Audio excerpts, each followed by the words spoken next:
और मुझे याद है मान्यवर कि जब कोरोना का समय था उस वक्त भी कोल इंडिया ने अपना प्रोडक्शन बंद नहीं किया और मजदूरों ने अपना जान जोखिम पे डाल के उन्होंने महामहिम राष्ट्रपति को कई बार प्रार्थना पत्र लिखा, आदरणीय प्रधानमंत्री जी को कई बार प्रार्थना पत्र लिखा। तो उस मेडिकल बोर्ड को 7 साल से क्यों बंद रखा गया है, क्यों वो काम नहीं कर रहा है?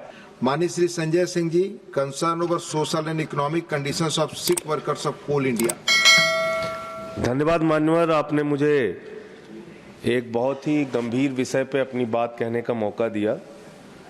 मान्यवर, देश भर में जो बिजली की आपूर्ति थर्मल पावर के माध्यम से, थर्मल पावर प्लांट के माध्यम से होती है, उसको संचालित करने में कोल इंडिया का और कोल इंडिया के मजदूरों का बहुत महत्वपूर्ण योगदान होता है। और मुझे याद है मान्यवर कि जब कोरोना का समय था उस वक्त भी कोल इंडिया ने अपना प्रोडक्शन बंद नहीं किया और मजदूरों ने अपना जान जोखिम पे डाल के देश के अंदर बिजली की आपूर्ति बाधित ना हो, इसके लिए काम किया।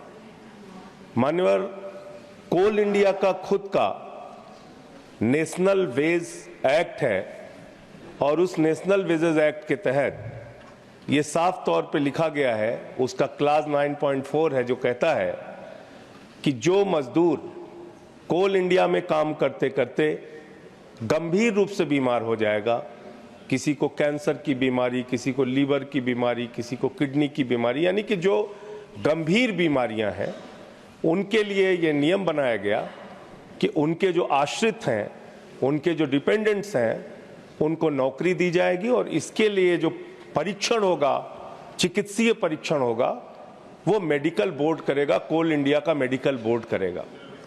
लेकिन बहुत दुर्भाग्य की बात है मान्यवर कि 18 नवंबर 2017, करीब करीब 7 साल से अधिक का समय हो गया है, आज तक वो मेडिकल बोर्ड काम ही नहीं कर रहा है। मेडिकल बोर्ड काम नहीं कर रहा मान्यवर। और वो जो मजदूर हैं उन्होंने महामहिम राष्ट्रपति को कई बार प्रार्थना पत्र लिखा, आदरणीय प्रधानमंत्री जी को कई बार प्रार्थना पत्र लिखा, कोयला मंत्री जी को कई बार प्रार्थना पत्र लिखा। जो वहां से रिप्लाई आया वो भी संतोषजनक नहीं है, वो रिप्लाई भी उनके पास था।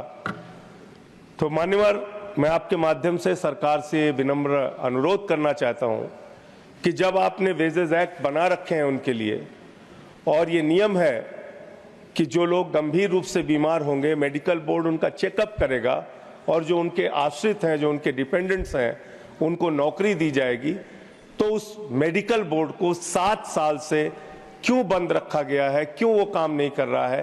पहली तो इसकी जांच होनी चाहिए और उन लोगों पे कार्रवाई होनी चाहिए। और जो लोग राष्ट्रपति को चिट्ठी लिख के इच्छा मृत्यु की मांग कर चुके हैं कि अब हम मरना चाहते हैं इस परिस्थिति में, उन लोगों की तकलीफों का भी ध्यान दिया जाए और मेडिकल जांच करा के उनके जो डिपेंडेंट्स हैं, आश्रित हैं, उनको अनुकंपा नियुक्ति दी जाए, उनको कोल इंडिया में नौकरी प्रदान की जाए। धन्यवाद मान्यवर। अमर उजाला जीवांजलि के सारथी की मदद लें और महाकुंभ में स्नान जरूर करें। अगर आप ये वीडियो YouTube पर देख रहे हैं तो हमारे चैनल को सब्सक्राइब कर बेल आइकन दबाएं और Facebook पर देख रहे हैं तो हमारे पेज को लाइक करें। 8 मिलियन प्लस सब्सक्राइबर, आपके इस भरोसे के लिए बहुत धन्यवाद।